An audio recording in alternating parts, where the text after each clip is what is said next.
Welcome back to the channel as it's game day versus the Montreal Canadiens at 5 p.m. Mountain Standard Time.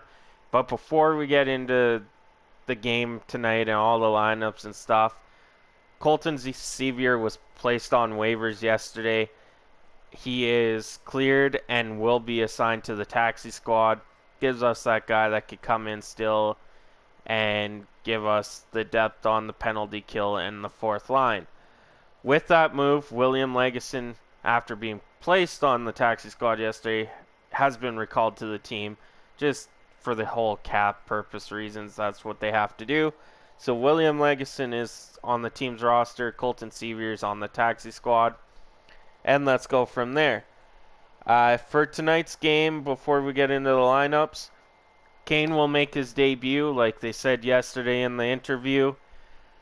Stuart Skinner will get the start over Mikko Koskinen, and Chris Russell will play his 900th career game. That's another milestone for him this year. He's been quietly having a good year, blocking shots, with the time he's with the team and not getting hurt, because blocking a lot of shots will bang up your body, especially after 900 games.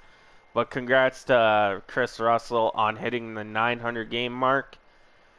So let's get into it today. With the addition of Kane, they do have more depth now. So usually in practice, your top six, your top two lines wear white jerseys. Well, today, RNH, Hyman, and Kassian were all in blue. That seems to be the third line, and that gives us depth. That gives us three scoring lines, because RNH can score, Hyman can score. Kassian has proven he can score. So with the lineup today, it looks like it's going to be Kane, McDavid, Yamamoto, Foegele, Draisaitl, Puljujarvi, which that line has played phenomenal after being put together. They play a hard, gritty game, and Draisaitl is looking forward to it. He said in the press conference he loves playing with those two. Like I said, Hyman, RNH, Kassian, Shore, McLeod, and Derek Ryan round out the fourth line, which that's a depth scoring. McLeod's coming around and he's turning into a scorer. The other game, Devin Shore was all over the ice. There should have been probably he could have had 5 goals the way he was playing. Pretty good, solid penalty kill, and this keeps our penalty kill where we still have Draisaitl, we still have Yama, Hyman, RNH, Shore, Ryan. Kane has even played some penalty kill time over his career. Foegele has. So putting Sevier on the taxi squad doesn't really hurt our penalty kill at all because we got guys that can step in. On defense, you got, of course, no changes from last game. Nurse, Bouchard, Keith, Ceci, Legwand, Russell. Cuckoo and Barry were skating together today, but they will not be on the lineup. And like I said, Stuart Skinner gets the nod in this game against the Montreal Canadiens with Koskinen backing him up. And, I'm looking forward to this game. I'm going to give it a 10-game trial. Not even, 5-game. To see how this works, having Ryan Nugent-Hopkins fall back down to that third line. Another reason why I like that is because other than the depth at center now, because McLeod is doing pretty good at center this year, it rests our penalty killers. If we take a penalty with McDavid's or Draisaitl's lineup, you still have Hyman rested for the penalty kill. You got Nuge rested. It just helps more into our game than, per se, a lot of things. And like I said the other day, our penalty kill, or our power play, just got a whole lot better. And I'm talking about the second unit, because you'll add Kane to that, unless Kane moves to the first unit, which I don't see happening. You got Kane, and then you got either 1 or 2 of Yamo, Hyman, or Puljujarvi.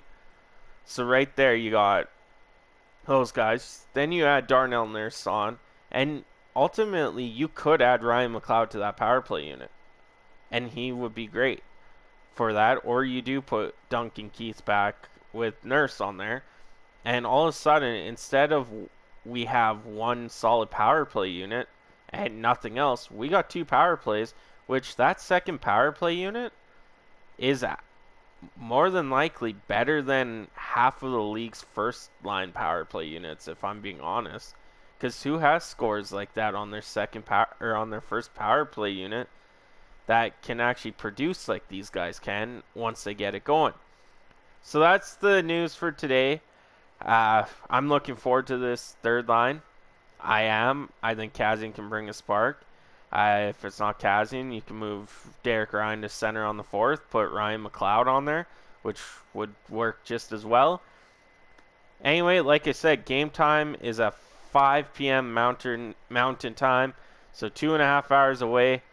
Let's go get our fourth win against the struggling Montreal Canadiens, and hopefully Skinner can do what Koskinen's been doing over the last 3 games.